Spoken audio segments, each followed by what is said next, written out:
Good morning and welcome to the fourth in our series of events to mark the 10th anniversary of Brodie's being in Aberdeen. For those of you who are joining us for the first time, I'm Elaine Ferguson-Black and I'm a partner based in the Aberdeen office, and I specialise in planning. By way of recap, in our first webinar, we looked at the city itself and how we can all help to attract, new business and investment and talent and assist with the energy transition and becoming a net zero city. And then the second webinar looked at fishing. And then last month, I focused on the city's culture offering and experiences with our guest speakers.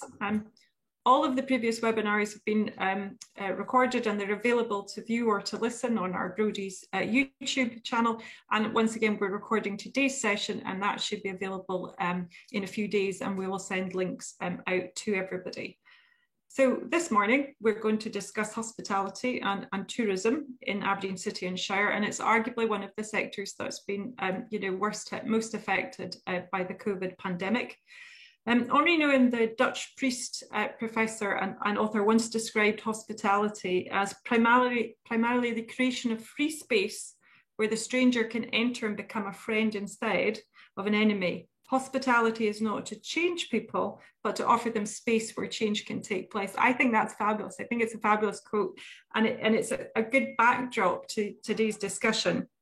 Because as we've seen further relaxations with us moving to tier 2 this week, we're going to look about the spaces and the change that has taken place and the challenges facing the industry, and how we can again as a city pull together to help hospitality and tourism recover. And as with the other webinars, we're going to look not just as the present, but we're going to start to look forward and 10 years. What do we want to see in 10 years' time?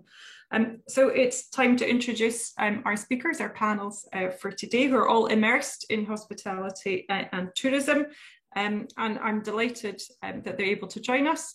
So we have Chris Foy, Chief Executive of Visit Aberdeenshire, which is the destination management and marketing organisation for the city of Aberdeen and Aberdeenshire and the coast. And Chris has over 25 years experience of tourism industry, and he was previously at London Tourist Board, the London Development Agency and Visit Britain.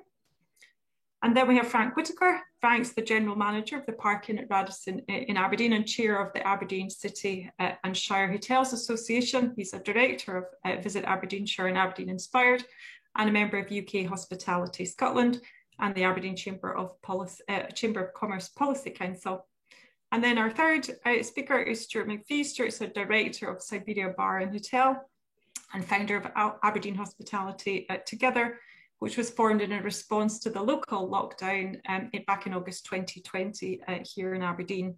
And as with the previous events, we're going to have a general discussion and a chat with the speakers, but for those of you that are joining us, we'd like you to join in. Please put your questions into the Q&A box. They'll come up as anonymous, but we're going to try and work through them as we have the discussion. We'll either pick them up as we go through or maybe pick them up at the end. So I'm going to now turn and just kind of do a little bit of scene setting with each of you. So I'm going to turn to you first, Chris. You moved up to Aberdeen in 2017, 2018, just when we were renewing our kind of focus on tourism and trying to get the message out there that we were more than just an oil and gas city. Can you maybe tell us a little bit about your move north, what attracted you, to Aberdeen and the Aberdeenshire area, and maybe the main aims and objectives of Visit Aberdeenshire? Sure, and good morning. Thank you, Elaine.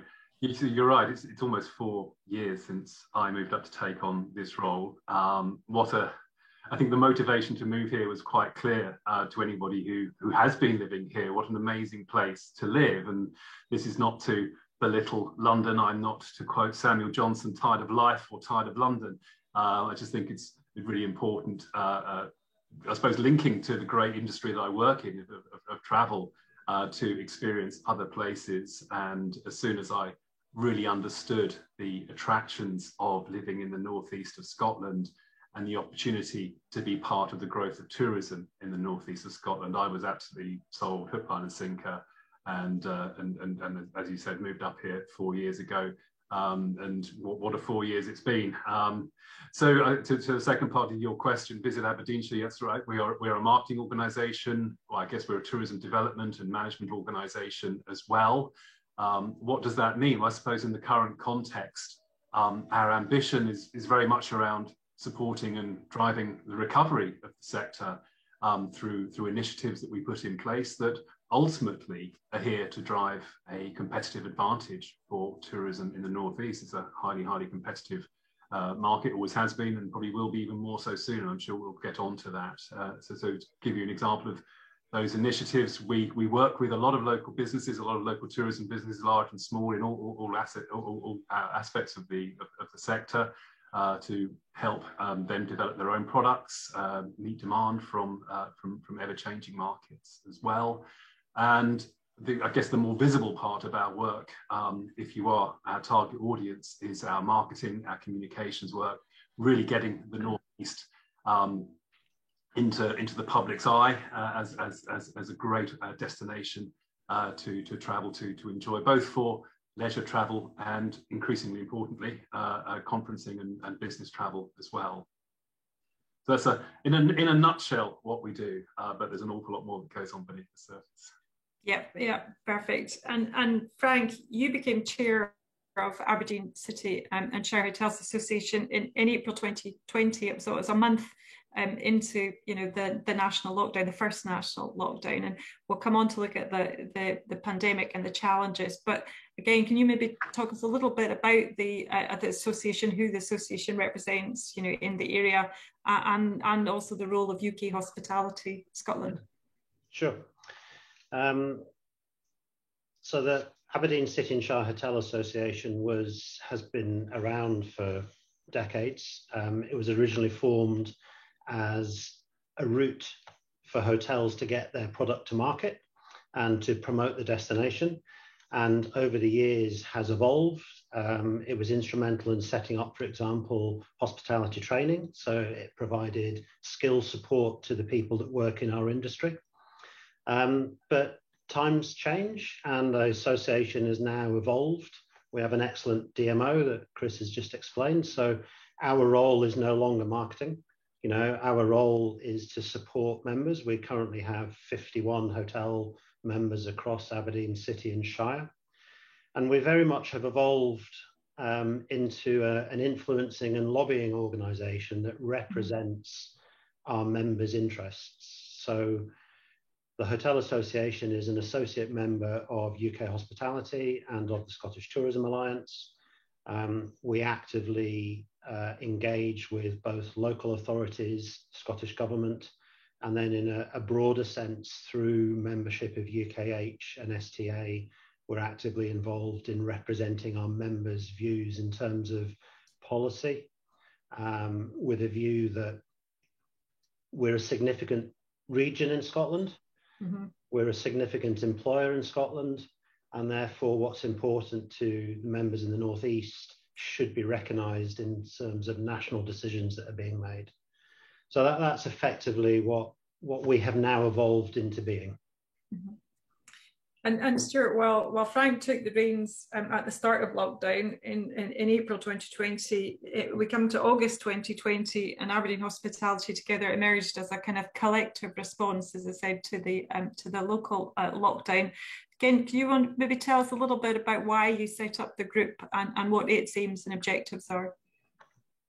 So from that lockdown emerged the public perception that hospitality was in some way at fault for what had happened at that time, given the nature of the outbreak. And it was important from my perspective that we were able to restore customer confidence as quickly as possible for the sector, because it was something that we knew would be a challenge, and it was something that was important to try and manage the reputation of the industry within the city on the basis of the number of people that it employs and the subsequent supply chains and so on. So it was very, very important that we all came together to try and manage that and manage our way through that, and bring together proposals that we had at the outset of the 10-step assurance scheme that could be applied across various other venues. And then from there, what we've developed into. And as Frank says, his organisation's evolved, this organisation has evolved. It's been very, very quick. It's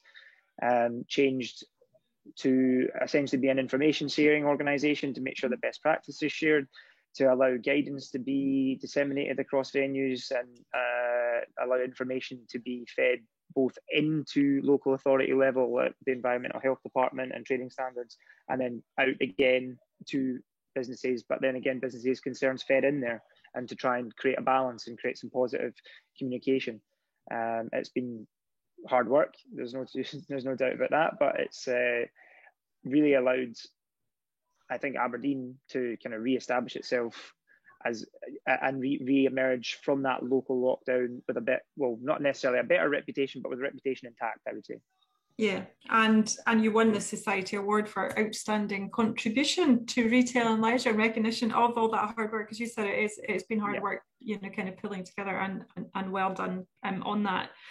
And Frank, you and Stuart, you both kind of touched on there, you know, the employment section, you know, the hospitality and tourism, you know, in the Northeast, I think it implies something in the region of 22,000 people, you know, directly. So that's not the, you know, the supply chain or the contractors. And, you know, while I and many others, we've been working from home, you know, for a year, but, you know, the market for you is just kind of recently reopened after the kind of closures and then a stop-start season. Can you maybe tell us a little bit about the impact? And some of it's probably hidden that we haven't seen on the industry, you know, kind of through the pandemic and where we are at the moment. Sure. I think it's important to differentiate hotels as a subsection in terms of the generic hospitality sector, because the impact on, certainly from a reopening phase, the impact on the different sectors within the hospitality grouping is quite different. Mm-hmm. So, and there's been a mixture of hotels that have been completely closed during the pandemic, and there's been a mixture of hotels that have been open for essential customers. So the hotels at the airport have provided a valuable service to our oil and gas customers in terms of the demand for North Sea crew change, and being able to support that industry's ability to sort of keep the energy flowing and keep the lights on, to coin a phrase. The benefit to the hotels at the airport has been that there has been probably on average a higher occupancy of differential of about 45% compared to the city centre. Mm-hmm. So the city centre has been very much on the back foot. Occupancy in the last sort of 12 months or so has averaged anything between 10 and 15%, depending upon which month it is, whether Aberdeen is in a lockdown or not in a lockdown, and whether customers are able to travel or not travel. And what would you aim for? What's the normal occupancy rate? Well, the normal average for the city across the year is sort of in the region of 80-ish% as an average. Mm-hmm. So, you know, the reality is that the majority of hotels have been trading at a loss of tens of £1,000s a month. You know, the job retention scheme, the furlough, has been a fantastic opportunity for our team members. It's not so much a benefit to the business. If we talk about this from a commercial perspective in terms of the bottom line, it's great for the people that work for us that we've been able to protect their future. It still has come at a cost to the business though. And decisions that were made around the furlough scheme coming into last year probably happened too late to save a lot of jobs, because you're looking at businesses that were facing an economic crisis that had to make some very painful and regrettable decisions about the people that work for us. And by the time the government announced an extension to the job scheme, commitments in terms of redundancies had already been made. Mm-hmm. So that has been unfortunate.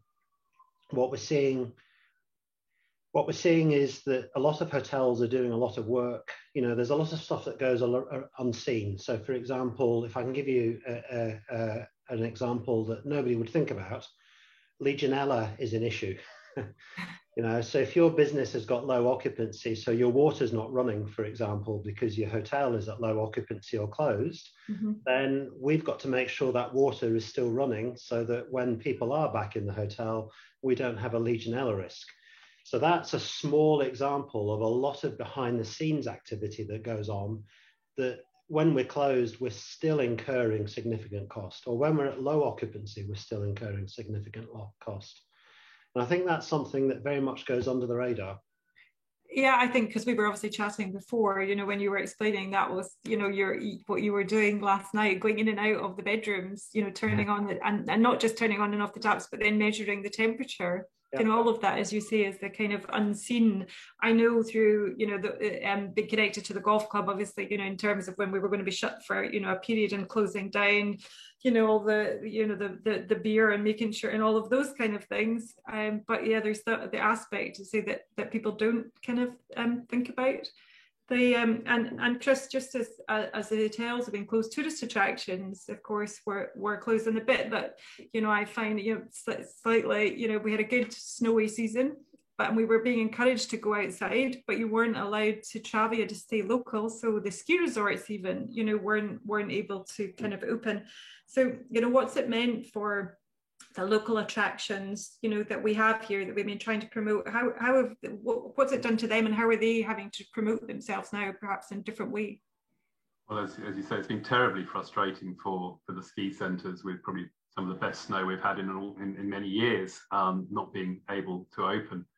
And I guess that's a bellwether of many points. This is something that Frank and I have discussed in over the past year. You need a reason to go somewhere. Some of the hotels have been open, and it's great that the more have been able to open recently, but ultimately your visitor experience is of course, it's a great stay in a great place where you can put your head down, but you also want to enjoy a meal. You also want to be going and experiencing whether that's museum and gallery, whether it's a walking tour, whether it's an activity like you say, like whether it's skiing in the winter or golf.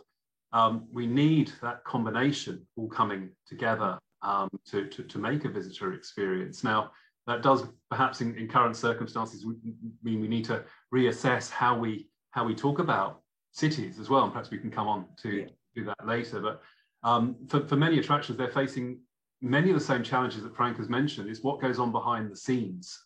We don't see as visitors what we perhaps take for granted when we go to a gallery, to a museum, to the science centre, wherever it is. It's like the analogy of the swan. It's gliding along, looking very graceful, and obviously that's so important for any of us when we go away, wherever we're going for whatever reason. But there's all that hard work going on behind, under the surface in that analogy, that keeps the whole visitor economy ticking over. And on one side, it makes it such an exciting industry to work in. Yeah. But on the other side, it brings all those challenges that Frank's just alluded to from the hotel sector, and they percolate out into all the touch points we have when we're on our holidays or on a business trip or whatever that journey may be for. Mm-hmm. And obviously we touched on kind of the reopening, and you mentioned it, Stuart, kind of that's been one of the major planks for you've been doing in terms of kind of consumer confidence, if you like, in getting people back. And I know that your staff got some advice from the goddess of pop. I saw that, kind of on social media. How did that come about? And I suppose, do you have any advice for premises, reopening, and for the clients and the customers for kind of coming back? Yeah, for sure. I mean, everything in the last year has been so serious, right? That's been the main thing that I've taken away from it. It's been so tense and serious, and one foot wrong and you're the baddie, and what we've tried to do in terms of our media strategy here was just to ensure that hospitality was, as you set out at the start, still a fun environment to be in. Yeah. It's still a place where people want to go. The demand is there. We need to show people how to behave by way of the new procedures, and by way of how these things have all changed. Your QR codes for your menus, and table service in places you're not used to table service, and just allowing people to adapt, and giving them that confidence by just showing them what that is, what it means, so they don't feel alien when they're coming into the environment. And that, I think, has gone a long way to allaying customers' fears. And we've got a system here where we give everybody that information both when they book and then when they come in the front door. So it's a lot of reinforcement. And the more that that's happening with that kind of 10-step assurance scheme we set out in August, September, the more that that's happening uniformly and everywhere, the more that then becomes routine. and then the easier it is for you to go somewhere, and it just becomes almost normal. And I think the challenge will be when we move away from these things. Mm-hmm. You know, when people that was evident on Monday, for example, when we had a lot of phone calls from customers asking us just plainly, okay, so we're allowed to consume alcohol indoors now. Mm-hmm. But and they were asking, like, I don't have to have food, I don't have to do this, and blah, blah. You know, there is that element of confusion that needs to kind of step back from things, and I think that's what venues can do best, is just try and keep it as simple as possible for the consumer, so that they can actually enjoy themselves.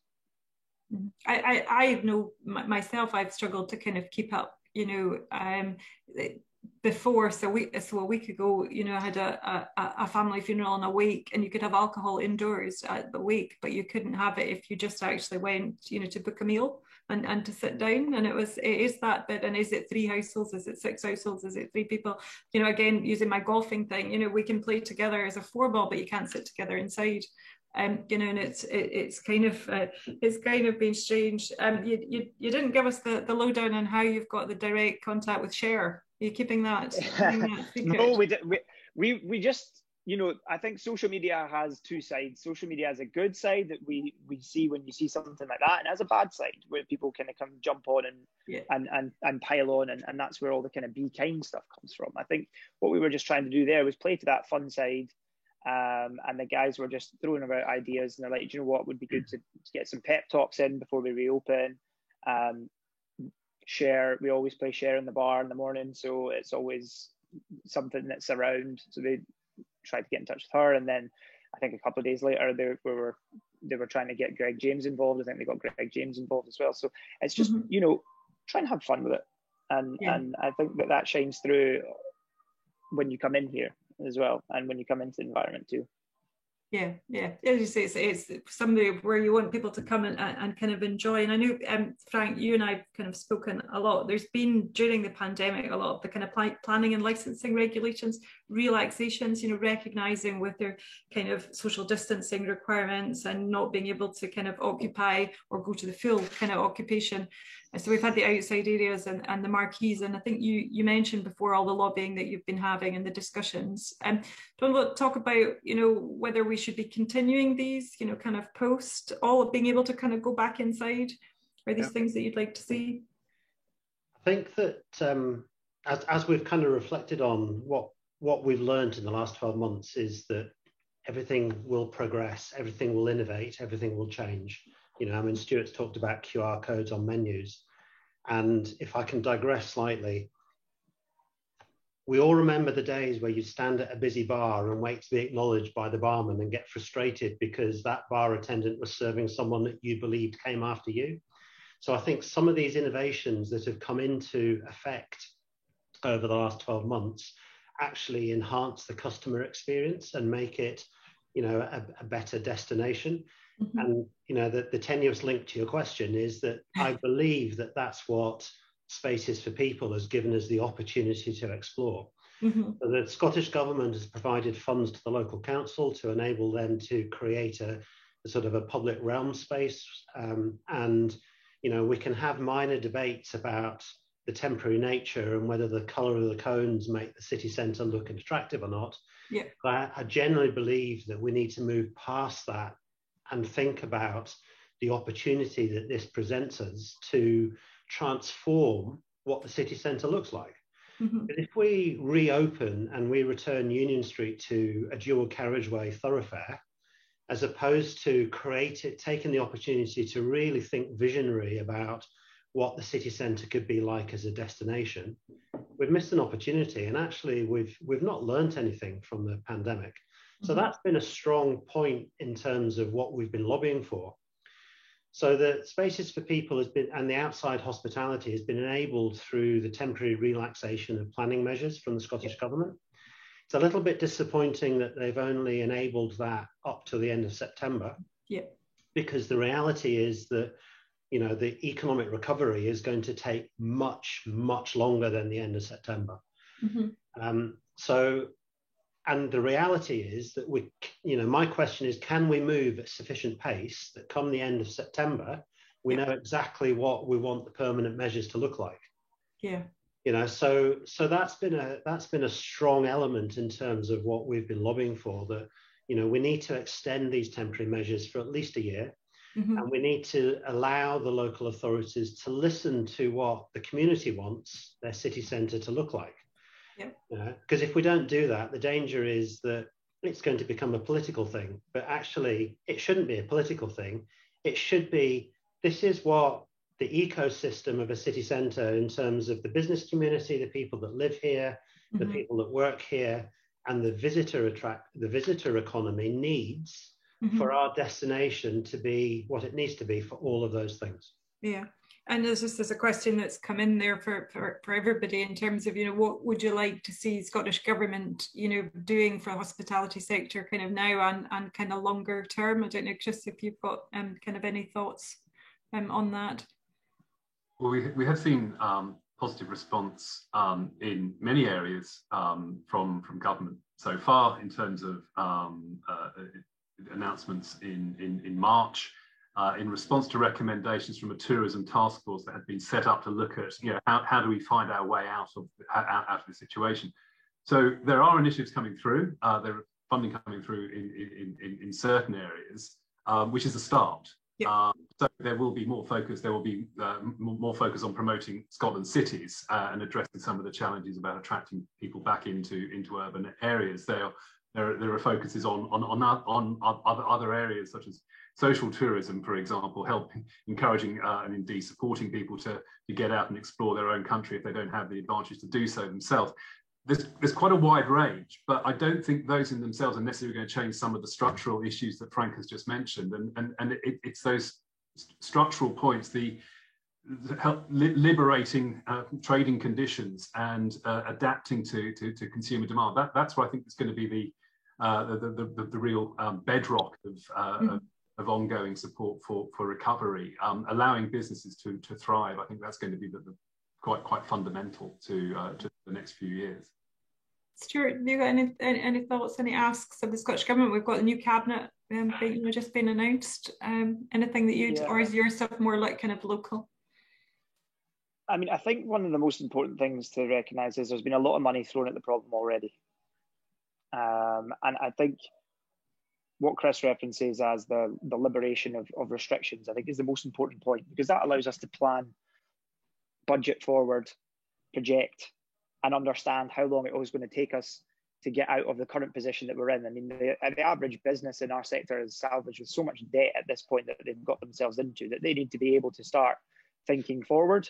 Mm-hmm. And that in itself will go towards combating a heap of things for people that are operating in the sector, the burden that they have on themselves personally in terms of the debt that they've taken on, or the burden that they have as a business that they've taken on. So for me, seeing things like last week and looking at, Glasgow moving potentially towards level 2, and then, Friday afternoon being told it's being in level 3. I mean, everybody understands the reasoning behind that. If there is a surge in cases, okay.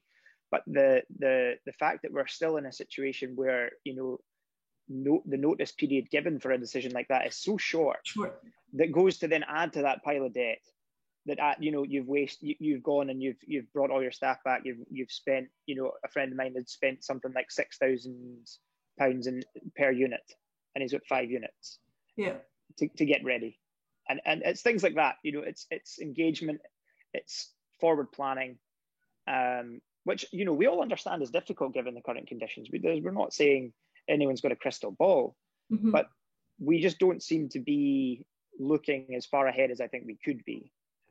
Would be what I would be saying there. And that then goes back to my first point of, we can't just keep throwing money at the problem, mm-hmm.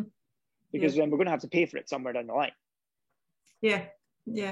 Do you think we need kind of any initiatives to try to encourage people? We missed out. I'm conscious that we missed out on Eat Out to Help Out, because that was during our kind of August kind of lockdown. Do you think we need initiatives to get people back, or at the moment is that not something that's needed because we still got restrictions on numbers? I don't know if anybody's got any thoughts on that. I think it's hard to know what to do. Like, mm-hmm. as a venue myself just now, it's hard to know. I'm looking forward at an event like the Euros, for example, and the potential that that could bring into the business. But at this stage, I can't advertise that as an event on the basis of the guidance. So I can't tell anybody that the Euros will be on the television. So therefore, during that time period, and that's obviously going to change as we go through the next 3 weeks and the next 3 weeks. But these things are coming around quite soon, and that in itself makes decision making very difficult. Eat Out to Help Out, would I like to see a repeat of that scheme? I'm not entirely sure. I think the demand is there. If the restrictions were to come away, the demand would be there for hospitality settings. I think the difficulty comes around looking at hotels as a subsector, like Frank spoke about earlier on, is that demand from the figures from the STA last week saying that the staycation boom has not materialised. Okay, that's interesting. I was going to ask you about that. Yeah. Chris is agreeing with me there. I can see that. We're seeing that. The occupancy levels that Frank referenced. That's pretty much the occupancy levels of the staycation boom in city centres. So, Chris, why is the staycation? Because I thought staycations was going to be the boom. It's the stay local, it's the explore local, and that's not. Is that people are just literally staying at home or holding back? The lead time for bookings appears to be getting significantly shorter. And I'm looking at data from our own survey among businesses in the city and Shire. I'm also looking at national surveys led by the 4 national tourist boards in the UK are indicating shorter lead times. It may be that people are hedging their bets or just a little bit nervous. They're not sure what the conditions will be on green list countries, on other options. So whether it's international or where to go nationally, there's a degree of uncertainty, and I think having a settled period will help broadly with demand, because people, in the same way that Stuart's just said, businesses need to plan, people need to plan as well. So that boom has not materialized yet, and it's going to be already is incredibly competitive among any city, region, destination in the UK to get a share of that market as it begins to liberate itself. Mm-hmm. And that's something, Frank, you and I've spoken about kind of before, in terms of events and promoting events and knowing in advance so that you can go out and offer some sort of deal linked to kind of events. Yeah, I think if we can link this back into the original question, which is about what kind of support we need. Mm-hmm. Stuart's right in terms of debt. UK Hospitality have recently announced that the hospitality sector has liabilities of about 2.5 billion in terms of rent debt. Yeah.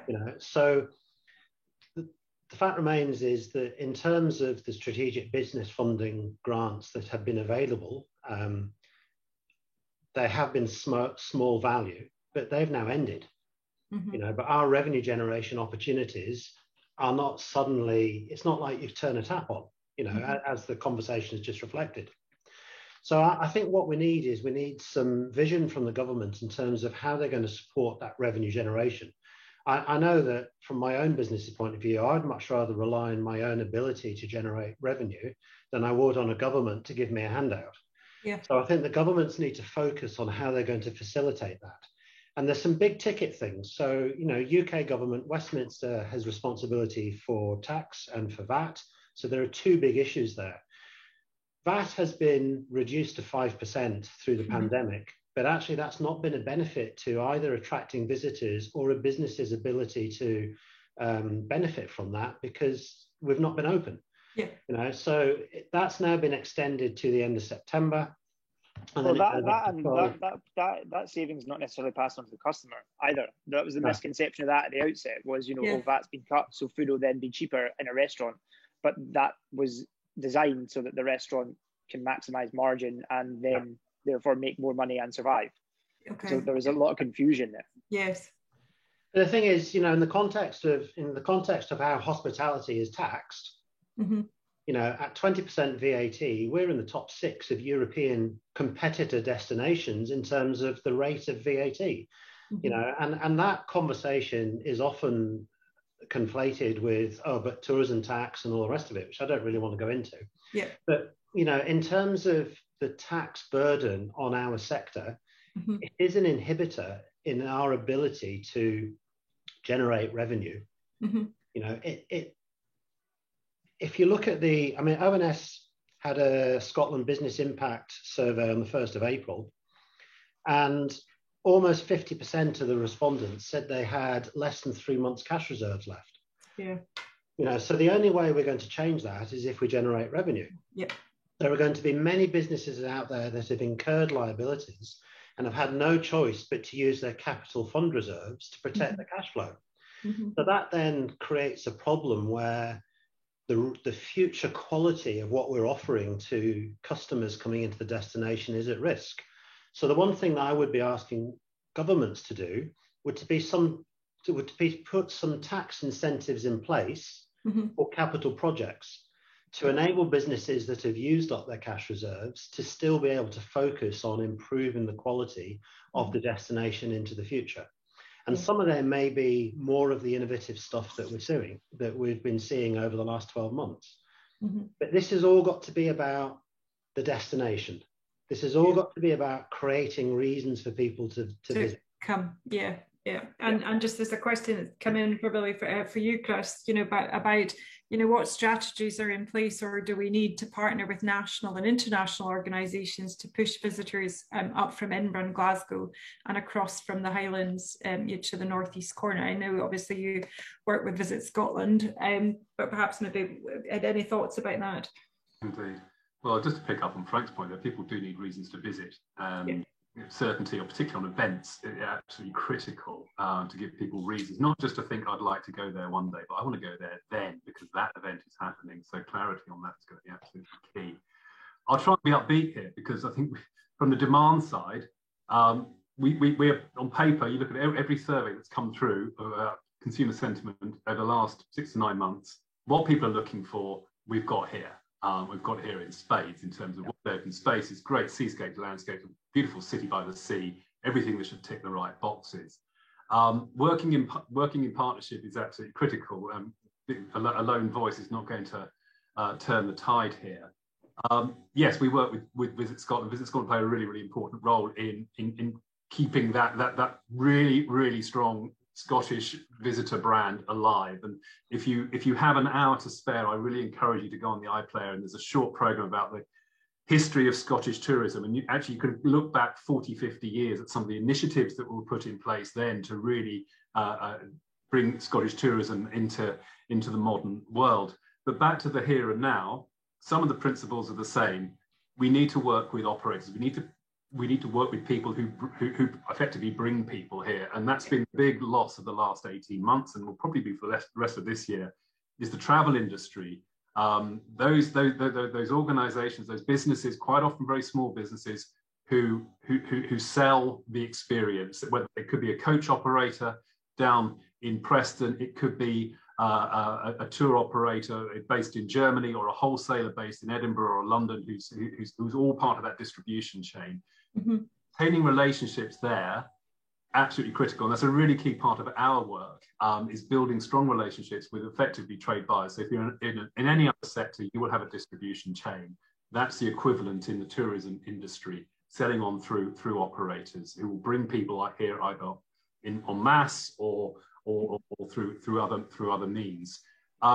Where we aspire to stand out in the Northeast is starting off working with suppliers, working with attractions, hotels, all the other experiences we have here, to help those who are in a position to work with that distribution chain to get their product refined so they can sell it on into that market, in addition to selling direct to the consumer as well. And we have quite a pioneering program here in the Northeast, a trade-ready program through which hundreds of businesses have been through so far. And that means that when my team sit down with an operator in London, in Edinburgh, in Cologne, wherever they happen to be, so we're selling the experiences that they can package up, and they know that they can sell on, and then they can make a profit from as well, or a margin from as well. So that's always been important. It's even more important now, looking ahead to 22. We've almost got to write off international travel to a certain degree for the rest of this year in the numbers that we would like to see. I wouldn't write it off completely, but in the numbers that make a difference. But keeping ourselves in the market, keeping that business development relationship going with the operators, with the travel trade, Also with airlines, slightly different relationship there, and with rail operators. Are absolutely key for us. We've built very strong relationships with Loganair. They've been very supportive of Visit Aberdeenshire's work. They've invested in our marketing campaigns. Likewise, LNER, likewise ScotRail, and more recently EasyJet as well. So we cover off quite a few bases. That mid to long-term view of working with the travel trade.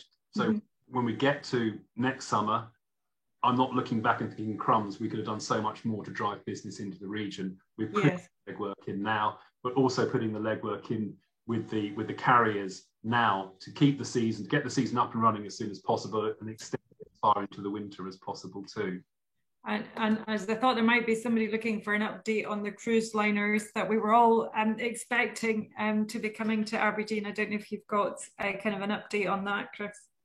Well, I understand from the harbour there are 15 ships booked in this year so far, but certainty in the cruise sector around what the regulations will be.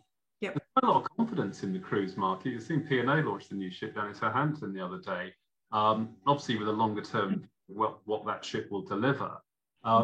We are seeing cruises go on sale, obviously calling in. They're booked to call into Aberdeen. There's an awful lot of cruises to nowhere booked out as well, which go off for 3 days and don't dock anywhere. Okay. I suspect that might be a shorter term phenomenon.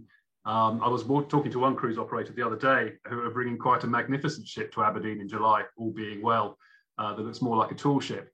And that might be the future in the shorter term. Some of those sort of the niche, smaller ships coming in. And when South Harbour is complete, then obviously we have the capacity and the tidal conditions to bring big ships alongside. And more importantly, from the operator's perspective, a great experience to be had here in the Northeast. Yeah. And obviously got people coming, to Aberdeen, and we've touched a little bit at the beginning on the kind of city centre, and the webinars that we've had before, have had quite a big focus, understandably, on the city centre and the importance of having a great vibe, whether that's to encourage young people to come to study. It's how we hold on to young people who have studied here before they kind of go, kind of somewhere else, or encouraging older people to come back and live in the city centre, get rid of the car and kind of come back in. So I suppose we have mentioned, Stuart, kind of spaces for people, and there's been some kind of criticism, but it feels as if we have moved to that kind of cafe culture that we've talked about for many years. It's sometimes a chilly cafe culture, but we kind of moved. And as we go forward with the city centre refresh, and the master plan, are there things that you'd like to see? What would your kind of city centre look like? I think with the businesses having to operate outside through necessity, the customers have become hardier. They're prepared to sit outside in the elements. And I think that's given a lot of people, myself specifically, it's given us a lot of confidence that is something that people want to see. I think in the locale where we are, around Belmont Street, Little Belmont Street has, little outlets right the way along Little Belmont Street now. So you've got about 6 different businesses operating along that street, and it looks fantastic. And I think really, obviously these tents, or the beer tents as people call them, got a little bit of stigma at this, a little bit of a bad reputation at the start of around August with the lockdown. I think what we need to look at is like Frank said, the long-term proposition of these within people's individual business models within the city centre in terms of the master plan and refreshing the master plan. I think looking at the thoroughfare now of Union Street between Market Street and Bridge Street, I think that's an important part of that consideration. I think the amount of empty units that you see along there, just even between where RBS is, there's like 6 empty units right next to that. I mean, what is the potential for that? What is the future for all these units? And I think embracing the potential for cafe culture along that thoroughfare, for me, would be something I would like to see within the next 5 to 10 years, jumping off the back of the purchase of the BHS building and the market and the transformational plans from the City Council with regards to that, which I think look fantastic, and increased city centre connectivity down towards the beach. I think we have a lot of buzz things that sound like the right foundations. It will be the execution of these things that will be the proof of whether they will be transformational. But I would like to hope that, and I think Frank referenced that as well at the start, that consultation is key for any kind of transformation of the city centre. We need to have as broad possible buy-in from as the Aberdeen public, that's how they want to see their city centre, because they need to be the ones that are also using it, and it can't just be focused specifically on marketing it abroad. No, and I think that that was the message from our first webinar with Steve White. From the council. It was about engaging. It's not the council or the administration's kind of city centre master plan. It's the businesses and those people that live there. It is, as you say, what you kind of want to see. So I suppose kind of Frank. Stuart's touched on the BHS have got Union Terrace Gardens is due to open at the end of the year. How do you see the kind of Union Street and the city centre evolving, moving away from retail perhaps?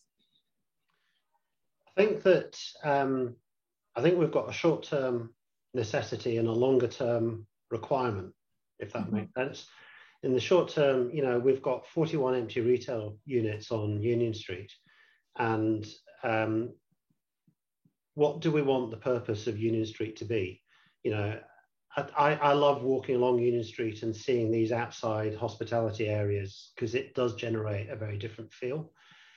I've got leisure customers that stay in the hotel from other cities who haven't been as visionary in terms of how they've coped with the pandemic, who absolutely love the vibe that this has brought to Aberdeen as a city centre.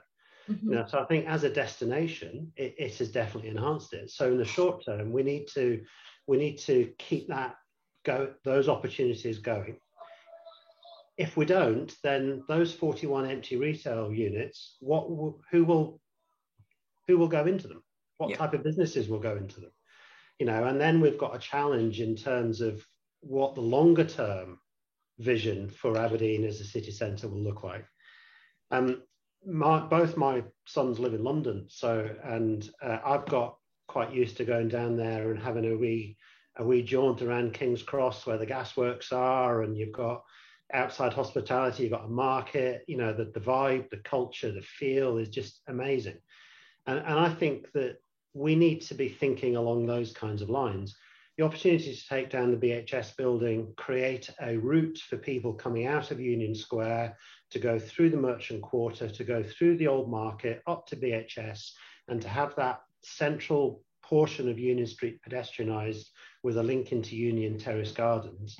And that the ambition of that to create a good public realm space that we can then bring people into. But it's also important to say, Stuart's talked about people that live here, but it's also about people that work here. My business, whatever happens in the city, my business is not going to recover well until offices are back at work.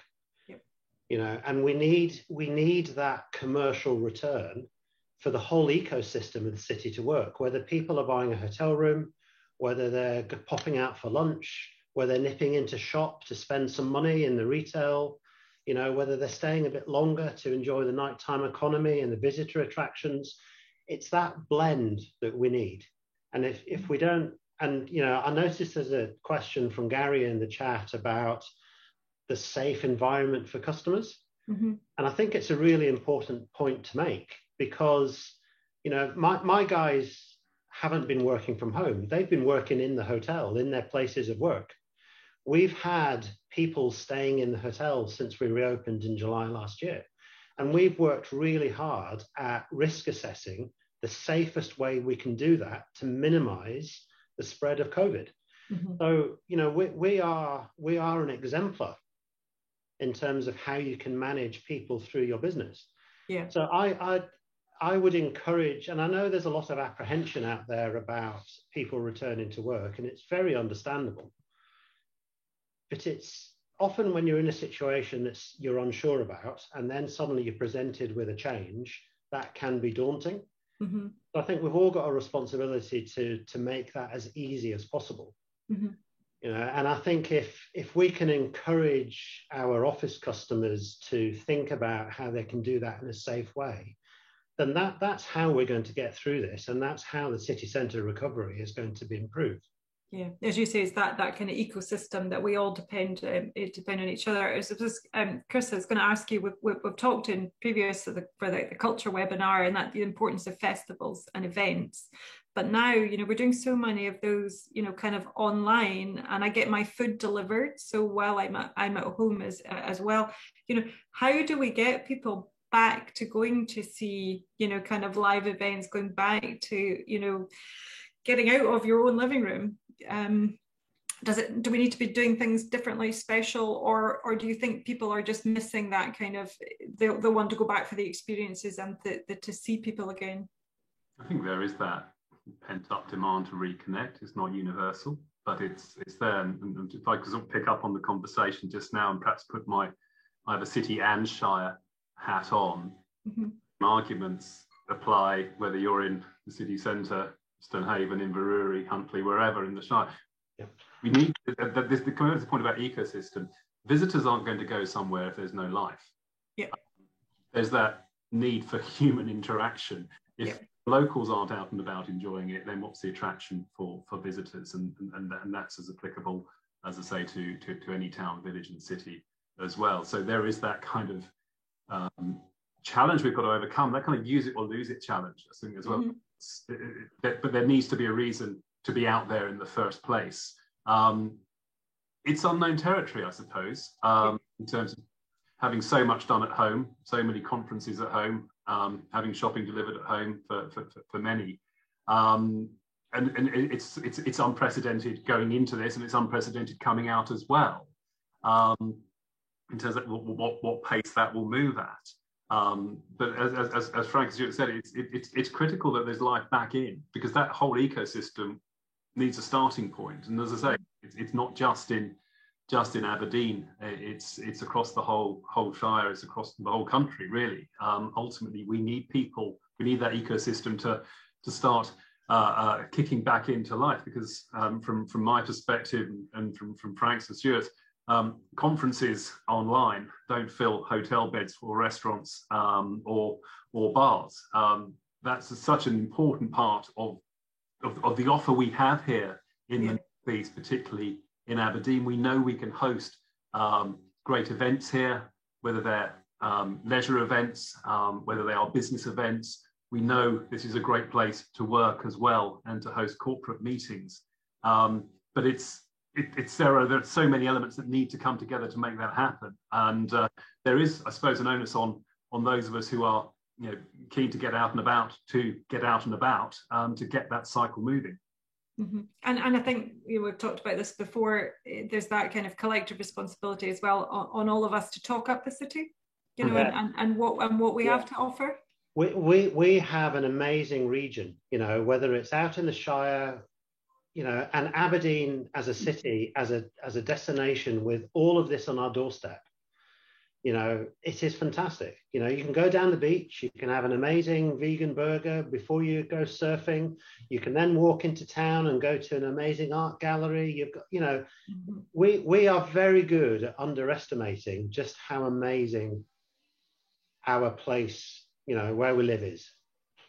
Yeah, no, that's right, and we're kind of all advertisements, aren't we, for for the city? I'm kind of conscious, kind of in terms of the time of just kind of checking. There's a question that's come in about reconnecting and rebuilding, with the 30,000 students in the city, because of course, at the moment they've been kind of studying at home as well. And George Boyne spoke about that, and they're an important part, attracting the students, and getting them out of their rooms, which I suppose they like the city centre vibe, particularly. So it is important that we get them back kind of as well. So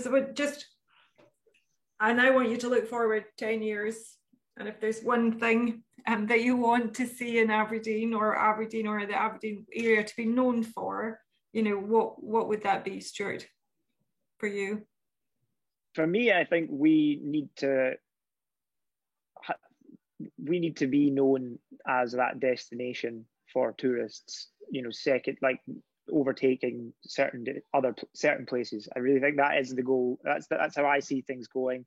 And I know that that's going to fill Chris with an immense amount of joy, because that's going to be his his answer possibly too.